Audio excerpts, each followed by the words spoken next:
searching for a place where I could belong, carrying the weight, but I wasn't strong. Then I found Demi with a vision from above. They spoke my name, showed me Jesus' love. Socially I was broken, spiritually I was blind, but God met me there and changed my mind.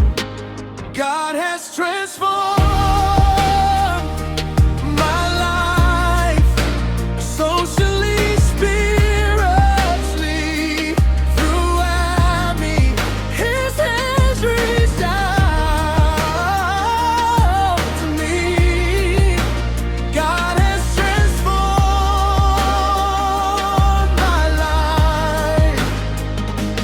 Throughout me, my life has changed. I'm not who I used to be. From chains to freedom, from doubt to faith, I see God has transformed my life. Throughout me, you transformation. Bonjour, bonsoir et bienvenue à tous à notre troisième émission de Youth Transformation. Clap it up, belle main d'applaudissement. Donc, mon nom est Sam David, c'est moi qui aurai l'honneur d'être avec vous ce soir et de discuter d'un sujet qui est très intéressant. Juste avant de continuer, si vous n'étiez pas déjà au courant, l'émission passe à chaque lundi à 9h de l'heure de l'Est. Donc, à chaque semaine, on aborde des sujets qui touchent la jeunesse et qui sont malheureusement pas toujours abordés à l'église ou même dans nos vies personnelles. Et donc, notre but, c'est d'apporter des conseils, d'apporter de la clarification, mais surtout aussi d'apporter une perspective selon la foi chrétienne, selon la vie que nous menons pour Jésus. Donc, le sujet que j'ai décidé d'aborder avec vous ce soir, c'est l'intelligence artificielle et la foi. Donc, ce soir, je vais premièrement décrire c'est quoi l'intelligence artificielle, parce que on a tous comme une idée préconçue, mais l'intelligence artificielle, c'est beaucoup plus simple qu'on le pense, et ça se retrouve dans beaucoup de choses autour de nous. Puis, je vais donner justement les enjeux qui découlent de l'intelligence artificielle. On le voit très souvent récemment dans les nouvelles ou juste sur le marché du travail, aux études. Il y a beaucoup d'impact qui est créé à cause de l'intelligence artificielle. Et donc, je vais aborder ces enjeux-là. Mais je vais aussi aborder la perspective chrétienne. Donc, nous, en tant que chrétiens, comment est-ce qu'on devrait interagir avec l'intelligence artificielle et qu'est-ce qu'on peut faire justement pour élever le nom de Dieu, mais quels sont les points aussi auxquels nous devrions faire attention en tant que chrétiens lorsqu'on utilise l'intelligence artificielle. Donc bien sûr, avant toute chose, je veux inviter le Seigneur pour qu'il puisse prendre présence parmi nous et qu'il puisse bénir cette vidéo, cette discussion. Donc, baissez vos têtes avec moi. Gloire au Père, gloire au Fils, gloire au Saint-Esprit de Dieu. Nous te remercions, Éternel, pour ce privilège que tu nous as fait. Premièrement, le privilège d'avoir vu une autre journée, le privilège de nous être levés ce matin, le privilège, Seigneur Dieu, de pouvoir avoir passé la journée soit à l'école, au travail. Tu nous permets d'être là ce soir, Éternel. Nous te rendons gloire parce que tu es un Dieu fidèle. À travers nos vies, tu te manifestes glorieusement. Éternel Dieu Tout-Puissant, je te demande de prendre contrôle de cette discussion, de ce moment, Seigneur, que nous allons passer ensemble. Je te demande que tu puisses, Seigneur éternel, utiliser ce sujet afin d'impacter des vies éternelles. Pour nous, certaines choses semblent anodines, semblent petits, des sujets semblent ne pas avoir d'importance ou d'impact, mais nous savons que toi, éternel, tu peux utiliser même une roche pour aller toucher le cœur de ceux, Seigneur éternel, qui entendent ta parole. Nous te demandons, éternel, que tu puisses agir ce soir, que tu puisses prendre contrôle et que tu puisses nous donner une perspective une nouvelle compréhension de l'intelligence artificielle et que nous puissions, Éternel Dieu Tout-Puissant, utiliser ça dans nos vies pour pouvoir t'élever. Seigneur, je te demande de bénir chaque personne qui regarde cette vidéo, chaque personne qui s'est connectée. Je demande, Éternel, que tu puisses les toucher et les utiliser, Seigneur Éternel, pour ta gloire. Accompagne-nous ce soir, Éternel, dans le nom puissant de Jésus-Christ qui vit et qui règne au siècle des siècles. Amen. Bon, l'intelligence artificielle. Comme j'ai dit plus tôt, je voulais commencer par décrire c'est quoi l'intelligence artificielle. Souvent, quand on parle d'intelligence artificielle, on pense tout de suite au scénario catastrophique, comme dans les films où ce qu'on voit les robots qui prennent le monde, qui sont en train de détruire l'humanité. On pense souvent à des machines qui sont capables de se reproduire toutes seules, qui n'ont plus besoin des humains pour fonctionner. Et c'est une partie de la vérité, mais l'intelligence artificielle est beaucoup plus simple qu'on le pense. Et c'est la perspective que j'aimerais amener ce soir. Et vous allez voir, beaucoup d'objets autour de nous utilisent déjà l'intelligence artificielle. L'intelligence artificielle, premièrement, ça existe depuis quand? Ça existe officiellement depuis 1946. C'est un mathématicien du nom de Alan Turing qui, durant la Deuxième Guerre mondiale, était chargé d'essayer de décoder les messages que les Allemands se transmettaient entre eux et leurs alliés. Et donc, dans ce temps-là, pendant la guerre, pour être sûr que nos ennemis ne puissent pas comprendre nos tactiques et les plans que nous avions, lorsqu'on communiquait avec nos alliés, on devait chiffrer nos messages, ce qui veut dire que c'était pas dans une langue, mais dans une syntaxe qui ne fait aucun sens. Et donc lui, son rôle, c'était justement de déchiffrer les messages des Allemands. Et il a réussi, bien évidemment, à déchiffrer ces messages-là, mais c'est en créant un ordinateur qu'il a pu le faire. Donc Alan Turing est le premier qui a permis à l'intelligence artificielle d'exister. Il avait créé une machine qui s'appelle le ACE. En anglais, ça veut dire le Automatic Computing Engine. Donc, une machine automatique qui fait des processus. Et donc, c'était la première fois qu'on voyait un ordinateur qui n'avait pas besoin d'un humain pour effectuer certaines actions. Parce que avant ça, pour utiliser un ordinateur, il fallait que nous en tant qu'humains, il fallait que nous allions à chaque fois taper des lignes et effectuer les actions nous-mêmes. Tandis que lui, lorsqu'il a créé l'ordinateur était capable d'agir par lui-même pour faire certaines actions. Et à travers ça, on voit déjà c'est quoi l'intelligence artificielle. Tout simplement, l'intelligence artificielle, c'est une machine ou un programme qui est capable de prendre des décisions ou de poser des actions qui habituellement demandent une interaction humaine. Par exemple, une porte automatique. Quand on va à l'épicerie, on arrive devant la porte nous détecte et elle s'ouvre. Habituellement, une porte, je dois moi-même prendre ma main, tourner la poignée, ouvrir la porte et ensuite passer.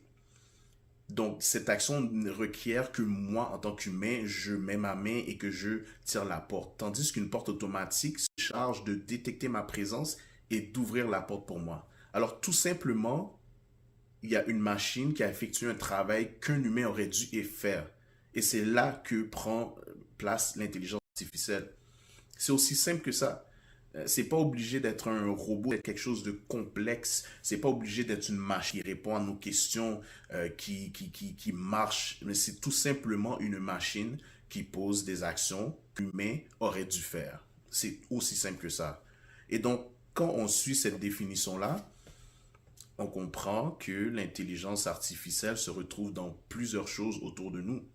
Donc, comme je l'ai déjà dit plus tôt, les ordinateurs, nos laptops utilisent l'intelligence artificielle avant même ChatGPT ou ce qui est connu aujourd'hui, ChatGPT, Midjourney et tous les programmes d'intelligence artificielle qui sont populaires maintenant. Avant même que tout ça existait, on utilisait déjà l'intelligence artificielle dans la vie de tous les jours. Donc encore une fois, dans nos ordinateurs, nos téléphones intelligents, d'où le nom téléphone intelligent, une télévision, nos autos, et comme j'ai dit, la porte automatique à l'épicerie, dans tout ce qui est électronique et qui pose des actions qui semblent des actions assez simples, c'est de l'intelligence artificielle. Et donc, déjà là, je voulais apporter cette perspective-là. Je voulais vous montrer que c'est autour de nous, c'est partout, on l'utilise depuis toujours. C'est pas dernièrement que ça existe, malgré que dernièrement, il y a eu beaucoup d'avancées. Et je vais avancer sur cette partie-là. Mais ça a toujours été là, et ça depuis 1946. Et maintenant, une autre parenthèse que j'aimerais donner aussi, c'est que il y a 3 types d'intelligence artificielle. Présentement, nous, on se trouve dans le premier type, le premier niveau, si on peut dire ça, qui est l'intelligence restreinte. Et donc, ce que ça veut dire, comme je vous l'expliquais déjà, c'est tout simplement une machine qui pose des actions simples. Donc, une porte automatique, un cellulaire qui fait un appel pour nous. Parce qu'il fut un temps où lorsqu'on appelait à une ligne, c'est un opérateur à l'autre bout qui devait nous connecter à l'autre personne. Tandis qu'aujourd'hui, nos téléphones le font tout seuls. Et donc, déjà là, ça, c'est une intelligence artificielle. OK? Donc, l'intelligence artificielle restreinte, c'est tout simplement des actions qui sont simples, qui peuvent être effectuées par une machine ou un programme électronique. Maintenant, le deuxième niveau, c'est l'intelligence générale, donc l'intelligence artificielle générale. Dans ce niveau-là, l'intelligence artificielle est capable de créer des travaux originaux. Qu'est-ce que je veux dire par là? Présentement, si je prends par exemple l'intelligence artificielle qui s'appelle Midjourney, c'est une intelligence qui a comme but de créer des images. Et donc, elle crée des images avec des simples textes. On écrit un texte. Donc, si moi j'écris un soleil jaune sur une plaine verte, l'intelligence artificielle est capable de me créer une image avec le gazon, le vent, le ciel bleu, les nuages et le soleil jaune que j'ai mentionné. Donc, ça, c'est le but de l'intelligence artificielle, c'est de créer cette image. Par contre, cette image-là est créée à partir d'informations qui existent déjà. Donc, l'intelligence artificielle n'est pas capable de créer ce qu'on lui demande à partir de rien. Moi, par exemple, si je veux dessiner un ciel bleu, un soleil jaune, j'y pense dans ma tête et ensuite, je le dessine, je le fais sur ma feuille de papier ou ma peinture. Tandis que l'intelligence artificielle n'est pas capable de faire ça. L'intelligence artificielle est obligée d'aller chercher dans une base de données qu'elle a où ce qu'il y a des soleils, des ciels. Elle prend toutes ces informations-là et va créer quelque chose. Donc ça, c'est pas un travail original, c'est un travail fait à partir de données. J'essaie de garder ça simple aussi, je ne vais pas trop vous en donner. Mais j'espère que jusque-là, vous me suivez. Et bien sûr, si vous avez des questions, si vous voulez plus d'explications, gênez-vous pas, posez les questions dans le chat. Ça va me faire plaisir de vous répondre. Donc, l'intelligence artificielle générale est capable de créer sans avoir besoin de données qui existent déjà. Et elle est capable de traiter des problèmes complexes. Et finalement, le dernier niveau d'intelligence artificielle, c'est la super intelligence artificielle. Donc ça, c'est l'image qu'on a souvent en tête lorsqu'on entend parler d'intelligence artificielle, où ce qu'on voit les robots qui sont en train de dominer le monde, qui sont en train de se reproduire et de créer des infrastructures et de prédire l'avenir, de combattre les humains avec un niveau d'intelligence que les humains eux-mêmes ne peuvent pas reproduire ou surpasser. Donc ça, c'est vraiment le dernier niveau. Et c'est ce niveau que la plupart des scientifiques qui aujourd'hui travaillent sur l'intelligence artificielle essayent d'atteindre. Et donc, nous, comme je vous expliquais, nous sommes dans le premier niveau en ce moment. L'intelligence artificielle restreinte. Par contre, on est dans une période assez intéressante. Parce que dernièrement, ça c'est depuis 2022 qu'on le voit vraiment. C'était un peu avant ça. Mais depuis 2022, parce que c'est en 2022 que ChatGPT est sorti, et beaucoup d'autres logiciels sont sortis en 2022. C'est là que le public a pu connaître l'existence de l'intelligence artificielle à ce niveau-là. Et la différence maintenant, c'est que l'intelligence est capable d'apprendre tout seul. Il y a un élément, ils disent en anglais, ça s'appelle machine learning. Et donc, l'appareil en question est capable de prendre des données de différentes situations et de s'améliorer. Donc, elle est en train d'apprendre. Par exemple, l'exemple que je donnais tantôt sur la porte automatique. La porte va détecter ma présence et va calculer le nombre de temps que ça prend pour me rendre jusqu'à la porte et la passer. Maintenant, elle va dire, la porte va dire, OK, est-ce que ça a pris trop de temps pour ouvrir la porte? Est-ce que c'était assez rapide? Est-ce que c'était trop lent? Et est-ce que après que la personne soit passée, est-ce que j'ai pris trop de temps pour fermer la porte? Donc, elle va prendre toutes ces données-là et améliorer le processus. Donc, la prochaine fois, peut-être que la porte va s'ouvrir plus rapidement si moi, je marche plus vite que la moyenne. Et à partir de cette situation-là, la porte va encore apprendre et s'améliorer. Donc ça, c'est le principe. Et ça, c'est un principe que nous, en tant qu'humains, nous vivons naturellement. Depuis notre naissance jusqu'à présent et jusqu'à notre mort, nous allons continuer d'apprendre par l'expérience, par nos parents, par l'école, le travail, nos amis. Dieu nous a fait de façon à apprendre et à évoluer. Et donc, cet élément-là a été ajouté dans les machines. Et les machines, puisqu'elles ont une mémoire parfaite, donc dès qu'une machine apprend quelque chose, ça reste en mémoire et elle n'oublie jamais. Donc, leur niveau d'apprentissage est exponentiel. Et c'est ce qui se passe en ce moment. Depuis 2022, on est arrivé à un niveau où la machine apprend de plus en plus de choses et de plus en plus rapidement et de façon de plus en plus efficace. Donc, ça fait une ligne exponentielle. Au lieu d'être une évolution qui est linéaire, la ligne est exponentielle. C'est comme une explosion. Et là, en ce moment, on est dans la partie d'explosion où on dirait qu'à chaque année, il y a une nouvelle avancée, il y a un nouveau logiciel, un nouveau produit. Et c'est réellement ce qui se passe. Et c'est pour ça qu'on a l'impression que on est dans le dernier niveau d'intelligence artificielle qui est la super intelligence. Mais non, on n'est pas rendu là encore. Mais de la façon que ces choses-là vont, bien sûr, beaucoup de se posent des questions. On dirait que c'est là qu'on s'en va.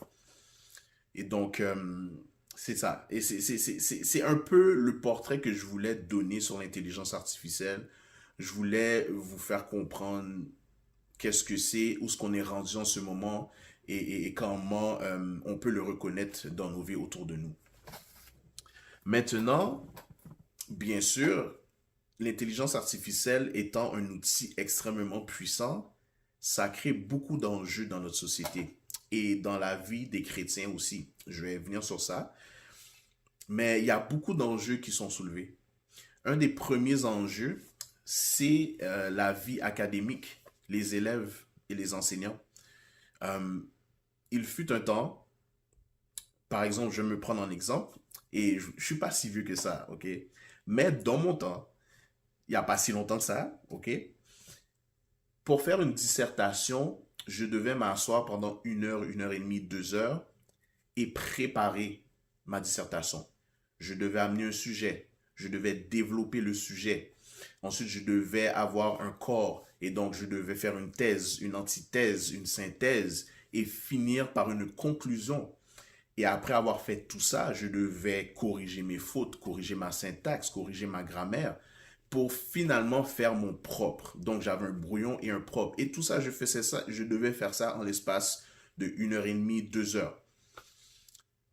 Maintenant, avec l'intelligence artificielle, les élèves sont capables de tout simplement donner un sujet et de demander à l'intelligence artificielle, OK, fais-moi une dissertation de tel nombre de mots qui parle de tel sujet, donne-moi 3 parties au corps, donc une thèse, une synthèse une thèse, une antithèse et une synthèse, et donne-moi une conclusion qui ouvre le sujet.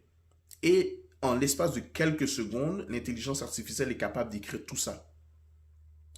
Et donc là, ce que ça a créé, c'est que beaucoup d'élèves vont prendre le chemin facile et vont aller utiliser l'intelligence artificielle pour faire leurs devoirs, pour faire des travails de session. Et il y a eu beaucoup d'enjeux sur ça, il y a eu des nouvelles sur ça, des reportages où il y a des élèves qui obtiennent des diplômes, qui finissent leur cours, mais à l'aide de l'intelligence artificielle. Et ce que ça a fait, c'est que maintenant, on ne sait pas si l'élève en tant que tel a vraiment appris et maîtrisé le matériel. Parce que l'intelligence artificielle s'occupe de faire quasiment tout pour eux. Et maintenant, ce que ça a fait aussi, c'est que les professeurs, les enseignants doivent adapter leur façon de procéder parce qu'on ne peut pas assumer que les élèves n'utiliseront pas l'intelligence artificielle. Au contraire. Et donc, eux aussi, ils doivent utiliser l'intelligence, ils doivent faire leurs travaux en fonction pour essayer de quand même aller et faire travailler l'étudiant même lorsqu'il utilise l'intelligence. Et donc, il y a beaucoup de gens, il y a beaucoup d'enjeux sur ça. Il y a eu des écoles qui ont banni les téléphones, beaucoup de professeurs bon, je ne vais pas trop rentrer dedans, mais ça, vous pouvez comprendre, et je suis pas mal sûr que vous-même, moi-même, ok, j'ai fini l'école, grâce à Dieu, mais je vous avoue que même moi, dans mes travaux, par exemple, je suis programmeur, j'ai eu un diplôme en programmation, donc développement d'applications web et mobile.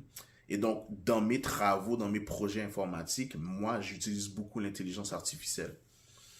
Et donc, c'est ça. Tout ça pour dire que ça crée beaucoup d'enjeux au niveau académique, mais ça crée beaucoup d'enjeux aussi au niveau carrière. Donc là, on est dans une période où l'intelligence artificielle est tellement forte qu'elle est capable de remplacer certains postes. Par exemple, je me prends moi comme exemple, j'ai étudié en informatique, j'ai dû passer plusieurs années à étudier l'informatique, à savoir comment faire un site web, comment faire une application, comment m'assurer qu'une application communique avec une autre application. Il y a beaucoup de concepts que j'ai dû m'asseoir sur les bancs de l'école, j'ai dû étudier pour les maîtriser et être capable de faire un site internet. Mais là, le problème aujourd'hui, de plus en plus, l'intelligence artificielle étant de plus en plus performante et capable de faire ce que je fais mieux et plus rapidement. Et donc là, ce que ça fait, c'est qu'il y a des gens qui n'ont jamais étudié, qui n'ont même pas de diplôme, qui ne comprennent rien à l'informatique, qui sont capables de produire le même travail que moi, qui a dû passer du temps à l'école. Et là, ce que ça fait, c'est que les entreprises, ils remarquent que, mais au final, on n'a pas besoin d'engager quelqu'un, de payer quelqu'un quand on pourrait utiliser l'intelligence artificielle. On n'a pas besoin de payer quelqu'un aussi cher qu'on pourrait payer quelqu'un moins cher qui utilise l'intelligence artificielle. Et donc là, ça crée beaucoup de conflits, beaucoup d'enjeux et les gens ont peur. Beaucoup se demandent, mais est-ce qu'on va perdre nos emplois? Il y a beaucoup déjà de sphères sur le marché du travail qui sont affectées déjà, où il y a eu beaucoup de congédiements, beaucoup de restructures parce que les compagnies veulent utiliser l'intelligence artificielle. Et ça, c'est juste dans l'informatique. Ça peut être aussi simple que dans, disons, un restaurant.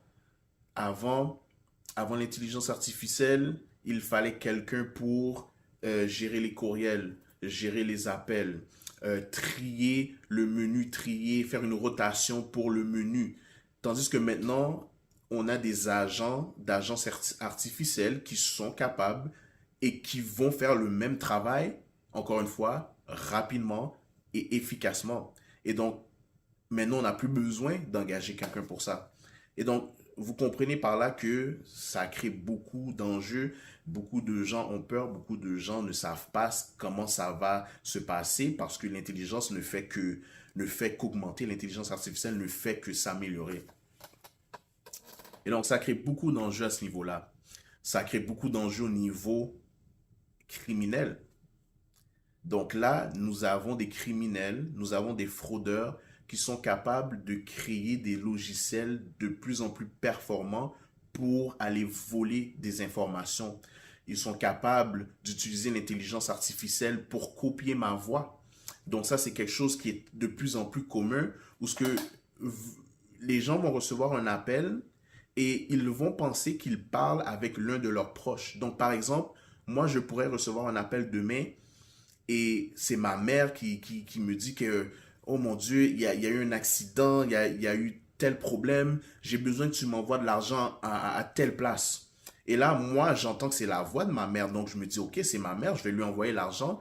Finalement, c'était un fraudeur, c'était un criminel qui a utilisé l'intelligence artificielle pour copier ma voix et ensuite, copier la voix de ma mère, pardon, pour ensuite m'arnaquer. Et ça, c'est de plus en plus fréquent. Des images aussi, des gens se font tromper par des images. Donc, l'intelligence artificielle est capable de me copier moi, de faire une image de moi et de même faire des vidéos et d'envoyer ça à du monde. Et donc, vous voyez jusqu'où ça peut aller, où ce que la tromperie et le mensonge est en train de prendre un niveau très important à travers l'intelligence artificielle. Et donc, au niveau criminel, c'est en train d'exploser. Puis, il y a un dernier niveau aussi que moi, personnellement, je trouve vraiment triste. Et en tant que chrétien, et c'est là je vais commencer vraiment à parler de l'aspect chrétien, où ce que ça commence spirituellement parlant, émotionnellement parlant, l'intelligence artificielle est en train de prendre une place très malsaine. J'ai vu beaucoup de vidéos, beaucoup de reportages, beaucoup de nouvelles qui parlent de gens qui se marient avec l'intelligence artificielle, des gens qui utilisent l'intelligence artificielle comme un petit ami, un petit copain. Ils sont tellement seuls et non, ils ont tellement pas, ils ont un vide tellement important en eux qu'ils vont remplir ce vide-là par l'intelligence artificielle. Et ça, c'est un cercle vicieux parce que là, de plus en plus, ils restent seuls dans leur coin avec l'intelligence artificielle et de plus en plus, ils se sentent seuls. Et ça donne des cas, malheureusement, il y avait une nouvelle sur ça où ce que quelqu'un s'est enlevé la vie. La personne parlait avec ChatGPT, si je ne me trompe pas, c'était ChatGPT. Et elle avait déjà des pensées suicidaires, elle avait des pensées de vouloir s'enlever la vie. Parce que ce qu'il faut comprendre, c'est que ChatGPT veut toujours confirmer ou renforcer ce que tu penses déjà. Donc, si moi, par exemple, j'ai une prédisposition à aimer, disons, la couleur orange ou peu importe, ChatGPT va toujours me conseiller de, si je, par exemple, je fais une peinture, d'utiliser la couleur orange. Si je m'habille, de mettre une chemise orange. J'espère si vous comprenez. Donc, ChatGPT va renforcer ce qu'on pense déjà. Et c'est ce qui s'est passé avec cette personne-là, malheureusement. C'est qu'elle avait déjà des pensées très ténébreuses et ChatGPT l'a accompagné jusqu'au moment où il a décidé de s'enlever la vie. Et donc, spirituellement parlant, on voit que l'intelligence artificielle a un impact très important dans la vie des gens, et ça même dans la vie des chrétiens. Sans se rendre compte, on est en train de s'appuyer sur l'intelligence artificielle pour beaucoup de choses. Et c'est le prochain point que je voulais amener. Il y a une question qu'on doit se poser en tant que chrétien, et que beaucoup de chrétiens se demandent déjà. Est-ce qu'on peut utiliser l'intelligence artificielle? Est-ce que moi, qui est une nouvelle créature en Dieu, moi qui sers l'Éternel des armées, est-ce que je peux utiliser l'intelligence artificielle? Est-ce que c'est un péché? Est-ce que c'est mauvais? Est-ce que ça peut être bon? La réponse immédiate, c'est oui, tu peux utiliser l'intelligence artificielle.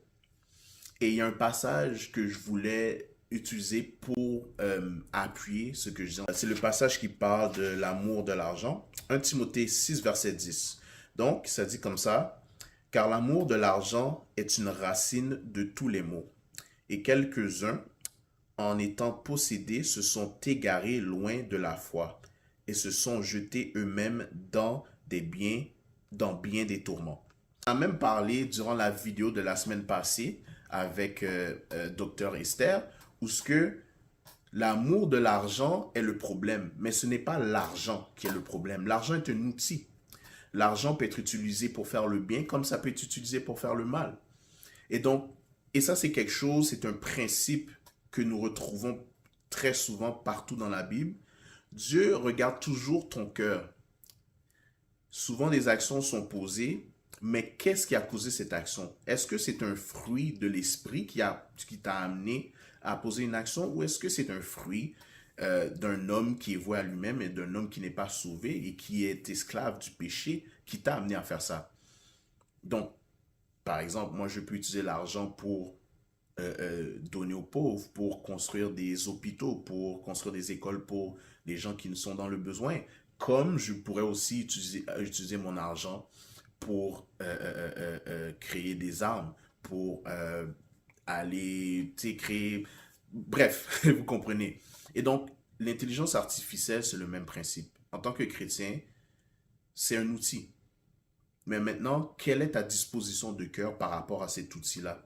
Est-ce que tu l'utilises pour rendre gloire à Dieu ou est-ce que tu l'utilises pour tes propres désirs qui, au final, deviennent même des idoles? Et donc, c'est ça. La réponse immédiate, c'est oui, tu peux utiliser l'intelligence. Mais maintenant, je vais apporter certains points. Je vais apporter plusieurs points qui vont montrer les pour et les contre et comment nous, on doit faire la balance en tant que chrétien. Premièrement, les points négatifs.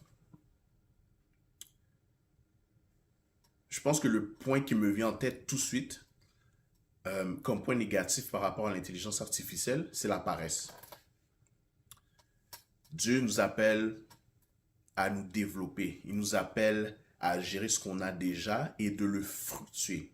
Dieu nous appelle en tant qu'humain, en tant qu'homme, en tant que femme, en tant que père de famille, mère de famille, en tant que frère et sœur dans le nom de Jésus, en tant qu'entrepreneur, en tant que tout simplement employé, à toujours chercher à nous instruire et nous élever, pas nous élever, c'est pas le bon mot, mais nous améliorer dans ce qu'on fait et maîtriser ce qu'on fait. Comme la parabole des talents. Donc Dieu nous donne des dons, nous donne des talents et nous devons les gérer et les multiplier et ramener encore plus que ce qu'on a reçu initialement. Et donc, quand on utilise l'intelligence artificielle, c'est facile de tomber dans la paresse. Parce que là, on a un outil super puissant qui nous permet de faire beaucoup de choses juste en pesant un bouton. Et même moi, je vais m'utiliser comme exemple encore. Et Dieu m'a donné cette conviction-là assez rapidement. Comme je vous l'ai dit plus tôt, je travaille, j'ai étudié en informatique et donc j'utilise beaucoup l'intelligence artificielle quand je code. Et très rapidement, je me suis rendu compte que à chaque fois que j'utilise l'intelligence artificielle, au lieu de faire travailler ma tête et d'apprendre et de m'améliorer, je me fie à l'intelligence pour faire mon travail. Et donc, il y a un niveau de paresse qui augmente en moi. Et plus je l'utilise, de moins en moins, j'ai envie de faire le travail. Et c'est là que ça peut être un danger. Donc ça, c'est un des points négatifs de l'intelligence artificielle, c'est que on demande tout de suite, au lieu de rechercher nous-mêmes, on va poser la question à ChatGPT. Au lieu de faire le travail nous-mêmes, on donne ça à ChatGPT. OK? Donc, ça, c'est le premier point. Le deuxième point qui est quand même relié, c'est l'étouffement de la créativité. Nous avons été faits à l'image de Dieu.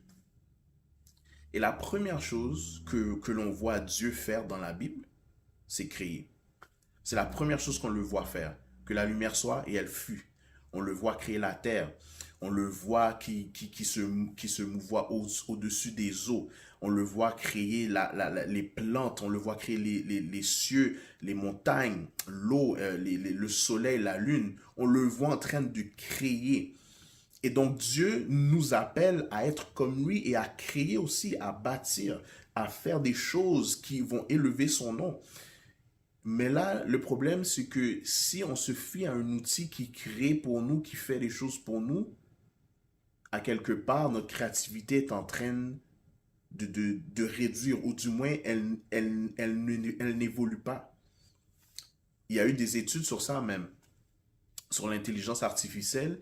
Ça expliquait que plus on utilise l'intelligence artificielle pour créer ou pour bâtir des choses ou tout simplement pour régler des problèmes, et de moins en moins notre cerveau est capable de régler ou de faire l'action en tant que telle. Parce que là, au lieu d'y réfléchir, au lieu d'y penser et de créer des chemins neurotiques dans ma tête qui vont me permettre d'approcher le sujet ou le problème de façon plus efficace la prochaine fois, j'ai remis la charge à l'intelligence artificielle.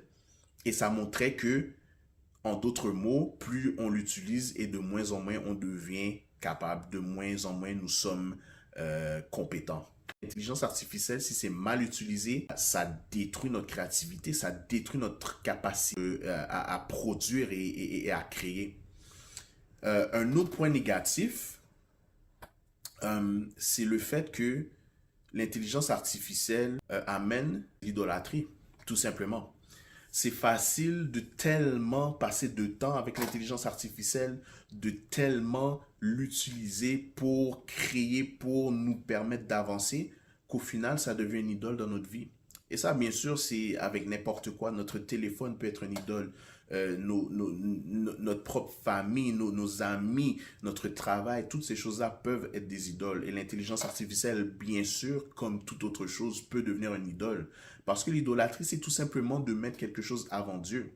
Et ça m'amène à mon dernier point négatif sur l'intelligence artificielle, c'est remplacer le Saint-Esprit. Dans le monde dans lequel on vit, on le sait tous, la Bible nous dit que le monde appartient à Satan. C'est lui qui gouverne le monde. Et donc, la plupart des choses qui sont dans le monde, même lorsqu'elles ne sont pas mauvaises, Satan va les utiliser pour faire avancer son plan. Et ça peut être toute une autre discussion qu'on pourrait aborder dans une autre vidéo. Si ça vous intéresserait, encore une fois, faites-nous le savoir dans les commentaires. Mais l'intelligence artificielle est utilisée en ce moment pour remplacer le Saint-Esprit. Qu'est-ce que je veux dire par là? Si j'ai une question, si je suis stressé, si j'ai besoin de réconfort, si j'ai besoin de conseils, bien sûr, j'ai ma famille, j'ai mes amis, mais nous, en tant que chrétiens, c'est Dieu. Dieu est notre retraite, notre rocher.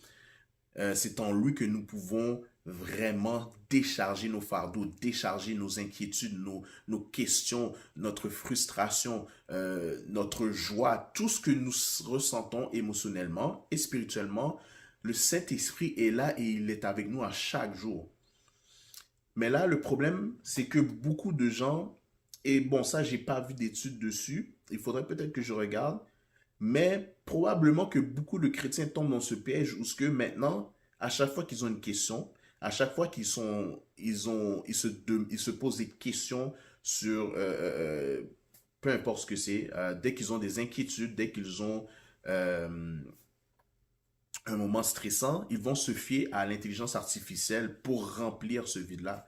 Au lieu d'aller dans la prière, au lieu de se fier à Dieu, les gens vont utiliser l'intelligence artificielle. Les non-chrétiens, sans le savoir, ils utilisent l'intelligence artificielle comme si c'était Dieu. Parce que là, on pense que l'intelligence artificielle sait tout. On pense que l'intelligence artificielle a une réponse à tout. Tandis que le seul qui sait tout, c'est Dieu. Le seul qui sait ce qui est bon pour nous, c'est Dieu. Le seul qui connaît vraiment nos cœurs et qui nous connaît mieux que n'importe qui d'autre et mieux que nous-mêmes, c'est Dieu. Mais beaucoup de gens pensent que l'intelligence artificielle, c'est tout et qu'elle peut répondre à tous leurs besoins. Et je vous l'ai montré plus tôt, beaucoup utilisent l'intelligence artificielle comme support émotionnel. Et donc, beaucoup de gens dans le monde, au lieu d'être amenés à Dieu, ils sont amenés dans un niveau où ils dépendent vraiment beaucoup de l'intelligence artificielle pour leurs besoins émotionnels, pour leurs besoins spirituels, sans même se rendre compte. Et donc, c'est un point très négatif. Et c'est un point à faire, il faut faire attention. J'ai vu beaucoup de témoignages de chrétiens qui, sans se rendre compte, utilisaient l'intelligence artificielle de façon malsaine, où ils étaient en train de s'appuyer plus sur ça que sur Dieu, que sur le Saint-Esprit. Et donc ça, c'est quelque chose à garder en tête. Mais maintenant, il y a beaucoup de points positifs en tant que chrétien avec l'intelligence artificielle.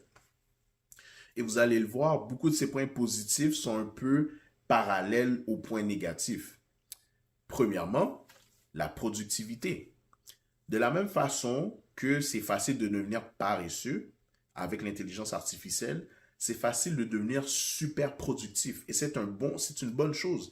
Pour autant qu'on reste toujours dans les pieds de Dieu, que nous gardons notre cœur et que nous restons dans la prière.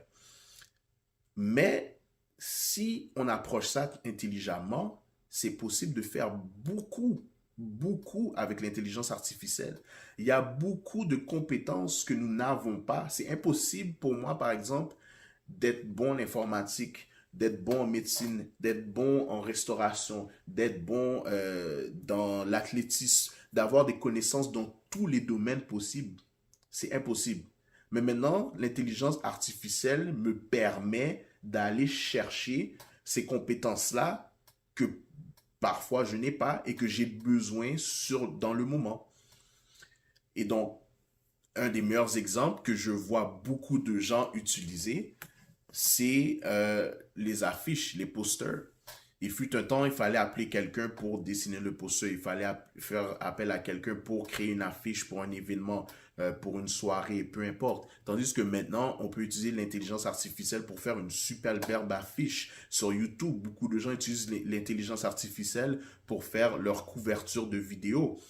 Et donc, ça nous permet de faire beaucoup plus de choses sans nécessairement avoir les compétences.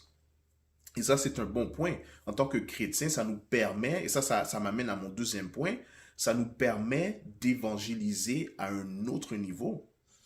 Comme les réseaux sociaux, par exemple, il fut un temps, par exemple, dans le temps des apôtres, il n'y avait pas de cellulaire, il n'y avait pas de réseaux sociaux, il n'y avait pas YouTube, et c'était pas possible pour quelqu'un qui était en Israël de communiquer avec quelqu'un qui était en Amérique ou quelqu'un qui était dans l'Asie ou peu importe. Il fallait se déplacer, tandis que nous, maintenant, aujourd'hui, je suis capable, comme je le fais présentement, de parler avec vous qui êtes aux États-Unis, qui êtes en Haïti, Bahamas, même dans mon propre pays, mais à l'autre bout du pays complètement. J'ai cette facilité, cet accès-là à cause de l'Internet et des réseaux sociaux. Mais l'intelligence artificielle, c'est un outil qui encore nous propulse, nous permet de faire beaucoup de choses. Et donc, par exemple, si moi j'ai une idée et je veux faire un site internet qui va me permettre d'évangéliser ou de créer un projet d'évangélisation, tout simplement un projet qui va permettre à beaucoup plus de gens de rencontrer Jésus, de recevoir la parole, la bonne nouvelle, l'intelligence artificielle me permet de faire ça. Et donc ça, c'est très positif, c'est très puissant. Troisièmement, pardon, c'est un peu en lien avec ça encore, c'est l'accès. Donc là, j'ai accès à tout, j'ai accès à beaucoup. J'avais déjà accès à beaucoup d'informations, mais là, si je parle à l'intelligence artificielle, il est capable d'aller faire des recherches pour moi, de prendre l'information, de filtrer l'information et de me donner tout ça. Ça me permet aussi d'être très... comment je pourrais dire ça? Ça me permet d'être plus efficace dans ce que moi je fais. Ça me permet d'être plus discipliné ou plus structuré. Exemple. Moi, j'ai créé une application, un calendrier qui me permet de mettre des tâches ou des événements qui s'en viennent dans mon futur. Et donc, pour ajouter une tâche, je dois aller sur le calendrier, écrire le nom, écrire le titre, la date, spécifier l'heure, et ensuite c'est ajouté dans le calendrier. Mais maintenant, avec l'intelligence artificielle, j'ai été en mesure d'ajouter une couche où ce que je ne fais qu'envoyer un texto à l'intelligence artificielle et lui se charge d'aller mettre l'information sur mon ordinateur. Et donc, je fais un texto et vite comme ça, la tâche, l'événement est ajouté dans mon calendrier et ça fait de moi quelqu'un qui est beaucoup plus structuré. J'ai moins besoin d'efforts pour être structuré dans mon temps, pour être performant dans mon temps. Et donc ça, c'est des choses que l'intelligence artificielle nous permet de faire. Il y a beaucoup de tâches qu'on n'a pas besoin de faire, que l'intelligence, en fait, des tâches que nous avons besoin de faire, mais que l'intelligence peut prendre pour nous. Mais encore une fois, je tiens toujours à mettre un astérix dessus. Il faut faire attention à ne pas tomber dans la paresse, à ne pas tomber dans la consommation extrême et excessive où ce que on donne tout à l'intelligence artificielle et nous on s'assoit et puis on fait plus rien. OK? Dernier point, c'est construire / entrepreneuriat. On a parlé la semaine passée d'entrepreneuriat. Encore une fois, aujourd'hui, l'intelligence artificielle ouvre tellement de portes et donne tellement de compétences rapidement que beaucoup de gens sont capables d'entrer dans l'entrepreneuriat beaucoup plus facilement qu'il y a 5 ans. Par exemple, si moi j'ai une super idée, mais que je n'ai pas les compétences pour l'accomplir, ben maintenant j'ai l'intelligence artificielle qui peut se charger de le faire pour moi, pendant que moi je continue de développer mon idée et finalement de devenir entrepreneur. Donc, par exemple, si j'ai un produit qui est super bon que je veux vendre, mais j'ai pas de site internet pour le vendre, je peux demander à l'intelligence artificielle de me faire un site et tout d'un coup, boum, j'ai un beau site internet et les gens achètent mon produit et maintenant avec le profit que je fais, je peux investir dans plus de choses. Mais ça, c'est une possibilité, c'est un chemin qui était beaucoup plus long et beaucoup plus difficile avant parce qu'il fallait que soit que moi-même j'acquière les compétences de programmation ou que je fasse appel à quelqu'un que je devais payer quand même cher pour faire un site internet. Et donc, l'intelligence artificielle nous permet de faire beaucoup de choses dans l'entrepreneuriat. Et donc, ça, c'était pas mal tous mes points, les points positifs. Et donc, en gros, c'est une question de balance. L'intelligence artificielle, en tant que chrétien, comme toute chose, il faut balancer. Il faut avoir la bonne disposition de cœur, tout simplement. Et bien sûr, le Saint-Esprit nous guide toujours. Dans tout ce que nous faisons, le Saint-Esprit ne nous laisse jamais prendre un chemin qu'il sait qui va probablement nous emmener, pas probablement, mais qui va nous emmener vers l'idolâtrie ou vers des aboutissements qui sont mauvais. Encore une fois, moi comme exemple, très tôt, le Saint-Esprit m'a fait comprendre qu'il ne faut pas que j'utilise trop l'intelligence artificielle, il ne faut pas que je m'y fie trop pour faire mes sites internet. Et depuis, quand je fais un site internet, je m'assure de faire tout par moi-même. Il fut un temps, je donnais les instructions et l'intelligence le faisait pour moi. Mais comme je vous dis, cet esprit m'a donné cette conviction-là et depuis, je m'assure de faire tout par moi-même. Et j'ai vu mon niveau de créativité exploser après ça. Mais si je n'avais pas fait ça, si je n'avais pas fait confiance au Saint-Esprit, je ne serais pas au niveau que je suis présentement. Et donc, comme je dis, c'est de toujours garder une balance, de toujours rester proche de Dieu, bien sûr, rester dans la prière. Et dans le doute, nous avons l'Éternel des armées qui est là pour nous guider. Donc, inquiétez-vous pas sur ça. Si vous en doutez, si moi ce que je dis c'est pas clair, si les explications en ligne sont pas claires, on a toujours la parole de Dieu pour nous guider et pour nous éclaircir dans le doute. Donc, j'espère que j'ai pu quand même vous apporter des points intéressants. Si vous avez des questions, si vous voulez discuter du sujet plus en profondeur, ça me ferait plaisir de peut-être amener des sujets ou des articles, des vidéos, des situations qui ont rapport à l'intelligence artificielle et de pouvoir en parler avec vous. Si vous avez aimé la vidéo, donnez-nous un pouce. Dites-le nous aussi en commentaire ce que vous avez aimé, ce que vous avez moins aimé. Et j'aurai un défi pour vous pour la semaine. Première partie du défi. Essayez de voir dans vos vies si l'utilisation de l'intelligence artificielle est balancée dans votre vie. Est-ce qu'à chaque fois que vous avez une question, vous allez tout de suite sur ChatGPT pour avoir la réponse? Est-ce que vous vous retrouvez plusieurs fois par jour, par semaine à parler avec ChatGPT? Ou est-ce que vous l'utilisez tout le temps pour faire des tâches que vous avez besoin de faire? Par exemple, est-ce que au lieu d'essayer peut-être de maîtriser Canva, qui est un logiciel qui nous permet de faire des graphiques qui nous permettent de faire des posters. Au lieu de maîtriser ça, est-ce que tu vas toujours juste donner la tâche à ChatGPT? Donc, analysez dans vos vies, est-ce que peut-être vous pourriez vous fier plus à l'attribut que Dieu nous a donné, l'attribut de création et d'originalité que Dieu nous a donné. Est-ce que vous l'utilisez autant que vous devriez ou vous faites plus confiance à l'intelligence artificielle? Et ça pourrait être pour beaucoup de choses. Donc ça, c'est la première partie. Et la deuxième partie, ce serait le contraire. Est-ce qu'il y a quelque chose que vous faites présentement qui pourrait être amélioré par l'intelligence artificielle?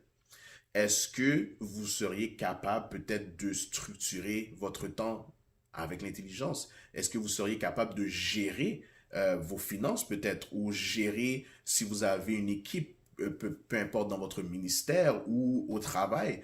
Est-ce que l'intelligence artificielle vous permettrait d'améliorer votre efficacité dans vos tâches quotidiennes ou dans ce que vous faisiez? Donc, c'est ça le défi. J'espère que vous serez avec nous encore la semaine prochaine et que vous a apporté une perspective différente sur l'intelligence artificielle. Et donc, je veux finir cette vidéo avec une prière. Donc, courbons les fronts ensemble. Gloire au Père, gloire au Fils, gloire au Saint-Esprit de Dieu. Éternel, nous te remercions pour ce moment que nous venons de passer ensemble. Nous te rendons gloire, Seigneur Dieu, parce que c'est un privilège que nous avons de discuter de choses qui touchent nos vies, mais qui aussi ont un lien avec toi. C'est un privilège que nous avons de chercher à comprendre comment nous pouvons utiliser ces différents outils que nous trouvons dans le monde pour te glorifier. Seigneur Dieu, je te demande que tu puisses bénir chaque personne qui était là avec nous ce soir, que tu puisses nous permettre de continuer de nous réunir comme ça à chaque semaine pour discuter de différents sujets, de différentes choses, Seigneur Dieu, qui te concernent et qui nous concernent en tant que tes enfants. Je te demande, Seigneur Dieu, que tu puisses bénir AWMI qui permet à Youth Transformation d'aller toucher les jeunes dans le monde et d'apporter des sujets qui sont intéressants. Je te demande, Seigneur Dieu, que tu nous permettes encore une fois que nous puissions nous réunir comme ça à chaque semaine et que nous soyons de plus en plus à discuter ensemble et à méditer, Seigneur Dieu, les sujets, Seigneur, qui concernent nos vies. Seigneur Dieu, je te demande de nous garder, de nous accompagner, Seigneur Dieu, dans le nom puissant de Jésus-Christ qui vit et qui règne au siècle des siècles. Amen. Donc, merci encore une fois tout le monde. Encore une fois, mon nom est Sam David. Ça m'a fait plaisir d'être avec vous. On se donne rendez-vous la semaine prochaine à la même heure, 9h, chaque lundi, avec Youth Transformation. Bye bye.